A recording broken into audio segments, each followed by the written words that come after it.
수야 가장 기본적인 개념.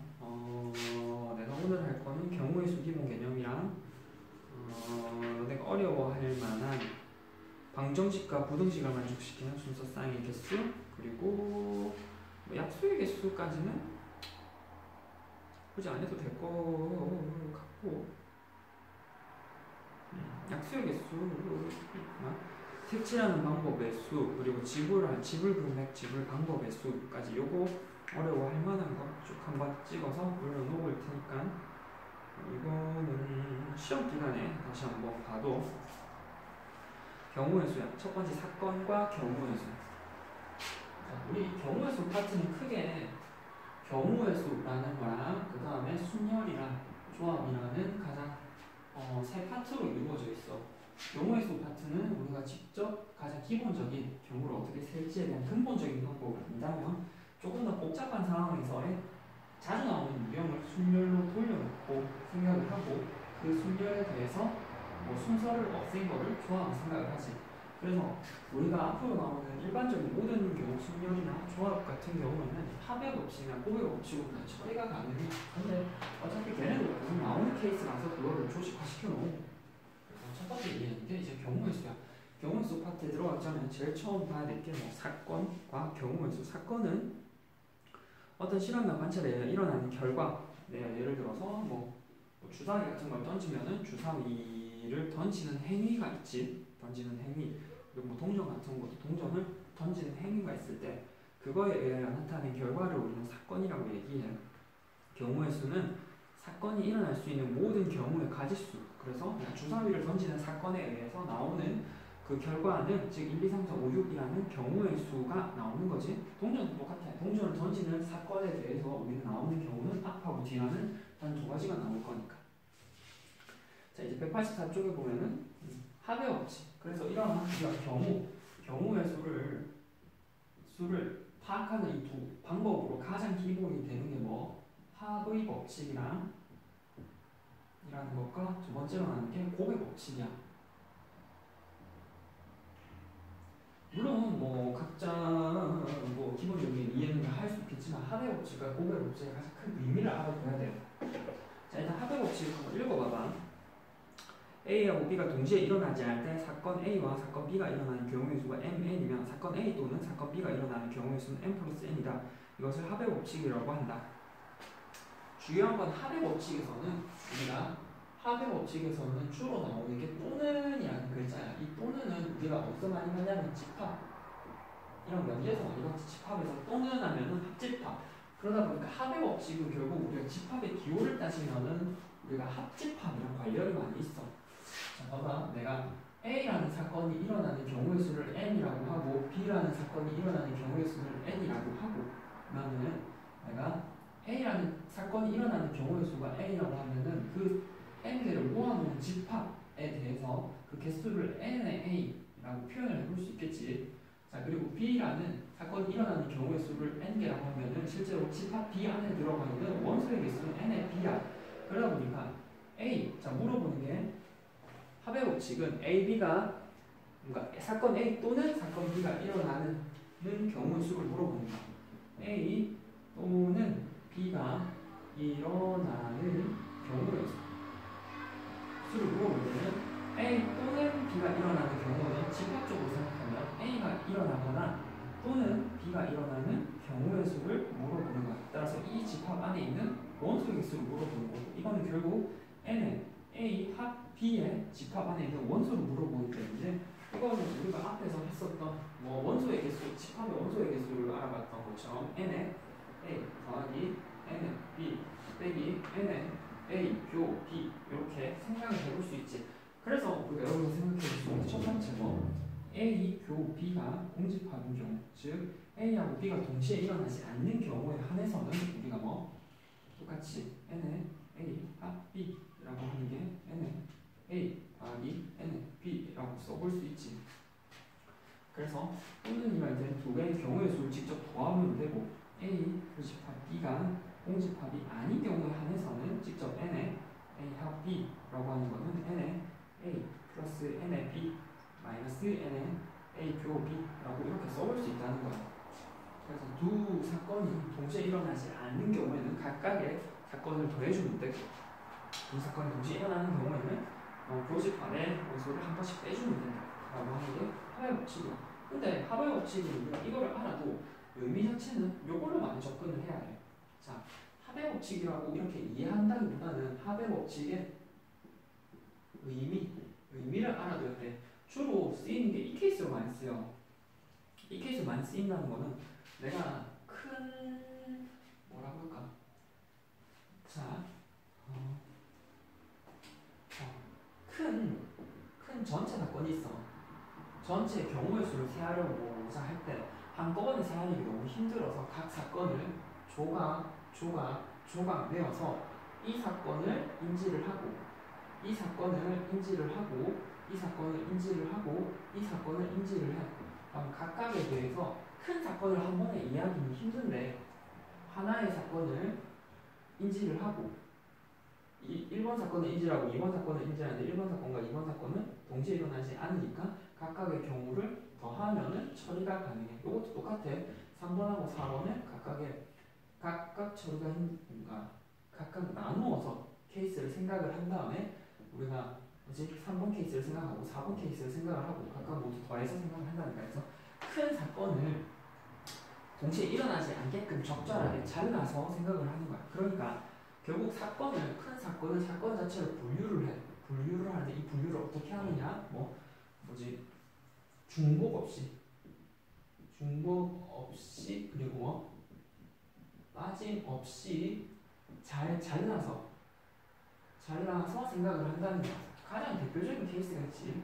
A에서 B로 가는데 기차로 가는 길이 2가지고 버스로 가는 길이 3가지야. 그럼 내가 A에서 B로 가는 A에서 B로 교통수단을 타고 갈 수 있는 방법의 수는 물어봤을 때 우리가 차를 이용해서 가거나 또는 기차를 이용해서 가는 2가지가 있겠지. 차를 이용해서 가거나 기차를 이용하는데 두 사건이 동시에 일어나지 않으니까 차로 타고 갈 때는 3가지이고 기차를 타고 갈 때는 2가지고 두 사건이 동시에 일어나지 않으니까 합의 법칙에 의해서 합하는 거야. 그래서 합의 법칙의 의미는 각 사건을 크게 동시에 일어나지 않게끔 적절하게 잘라서 각 단위별로 생각을 해주는 거야. 그 다음에 거기 얘가 있지. 그래서 합의 법칙의 밑에 보면은 또는 뭐뭐 일어날 때 표현이 있으면 합의 법칙을 이용하고 합의 법칙은 어느 두 사건도 동시에 일어나지 않는 셋 이상의 사건에 대해서도 성립을 해. 두 번째 이제 코베 법칙. 합의 법칙은 큰 전체 사건을 잘라서 동시에 일어나지 않게끔 잘 분류를 한 다음에 각각을 더한다는 거고, 코베 법칙은 두 번째 곱의 법칙은 사건이 지금 여기는 합의 법칙에서 사건 자체가 크게 보면 한 가지야. 한 가지 사건 안에서 여러 개 조각 내서 생각을 한다면 곱의 법칙은 사건 자체가 여러 개야. 사건이 여러 개. 자, 사건이 여러 개 일어난 거야. 예를 들어서 봐봐. 곱의 법칙에서는 두 사건 A, B에 대해서 사건 A가 일어나는 경우의 수가 M이고 그거에 각각에 대하여 사건 B가 일어나는 경우의 수를 N이라고 할 때 두 사건 A하고 B가 동시에 일어나는 경우의 수를 M 곱하기 N, 즉 이것을 곱의 법칙이라고 한다. 이 얘기가 안 돼. 주로 곱의 법칙은 언제 많이 쓰냐면 동시에 일어날 때 많이 사용이 되지. 동시에 일어날 때. 근데 이 동시에라는 거를 내가 한 날 한시에 딱 같은 시간에 하는 게 아니라 사건 자체가 이 동시에 일어난다는 건 중요한 건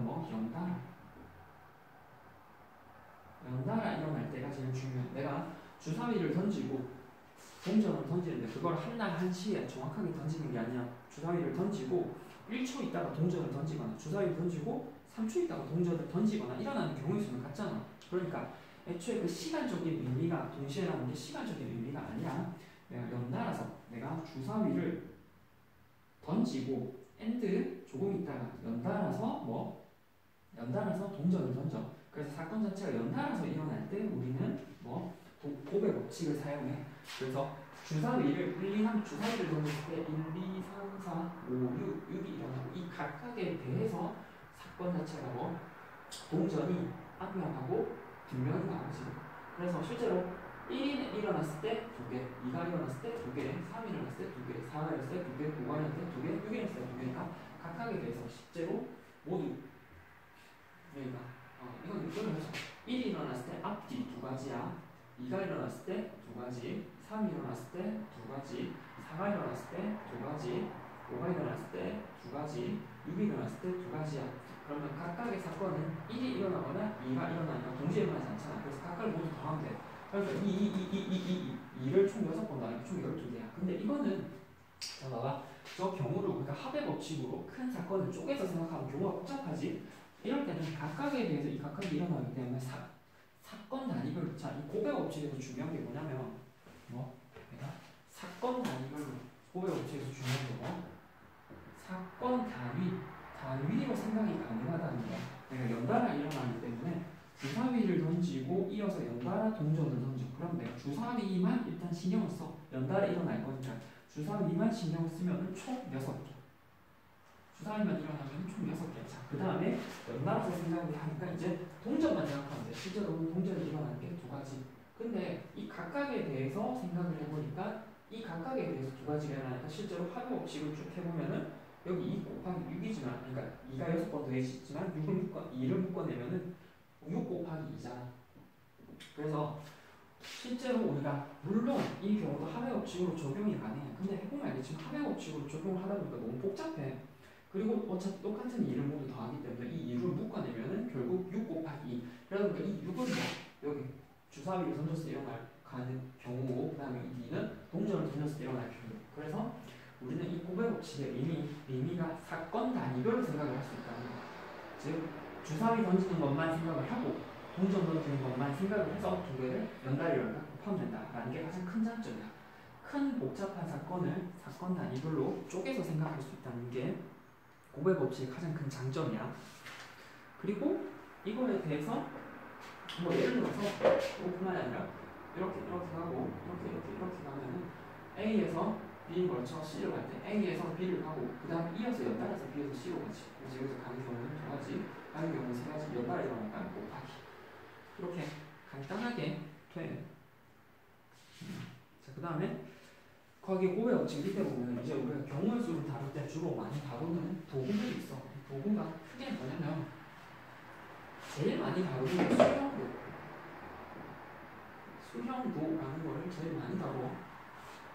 그래서 수형도의 정확한 의미는 우리가 초등학교 5학년 때인가 배웠어. 각각의 경우를 직접 나열을 해보고 가지 그림으로 나열해본 거지. 예를 들어서 뭐를 해볼까? 여기도 과지는 비슷한데 뭐 없나? 세 문제 A, B, C를 일렬로 나열하는 거를 수용도로 나타내면 처음에 A가 왔을 때 나머지 B, C가 오고 A가 나열했을 때 C, B가 올 수 있지. 그래서 이 경우는 실제로 보면은 A가 나왔을 때 B, C가 가능하고 B일 때 C가 가능하고 C일 때 B가 가능하고. 그래서 하나의 경우에 대해서 각각의 나머지 경우를 직접 나뭇가지 그림으로 그려본 다음에 각각의 동시에가 일어나지 않는 거 더하면 돼. B가 일어날 때 CA가 가능하고 AC 그리고 C가 일어날 때 AB, BA가 가능하지. 그래서 각각을 모두 더하면 되는 거지. 그래서 수형도가 제일 많이 써요. 순서쌍은 그냥 순서쌍은 도구라기보다는 이 수형도는 직접적인 도구고 순서쌍은 간접적인 도구지. 순서쌍으로 이해하는 것도. 그러니까 이것도 내가 A, B, C라는 케이스를 A, B, C로 표현을 해보면은 A, C, B도 가능하고 여기 똑같아. B, C, A 그리고 B, A, C C, A, B C, B, A 이래서 순서쌍으로 나타내면은 조금 더 이해하기 편한 방법이 있지. 자, 경우의 수 파트의 가장 기본적인 합의 법칙과 고의 법칙을 이해를 했고 이거를 바탕으로 여기 개념 원리에 나오는 가장 기본적인 예를 조금 다뤄볼게. 그래서 크게 오늘 파트는 그러니까 합의 법칙과 고의 법칙의 가장 의미를 알아두는 게 제일이야.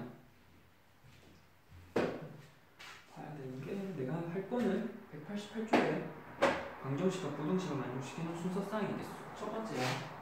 방정식 부등식 x 플러스 2y 플러스 3z는 11을 만족시키는 순서쌍이 개수는 단 x하고 y하고 z는 자연수이다. 자, 이거는 188쪽이야. 방정식하고 부등식을 완주시키는 거.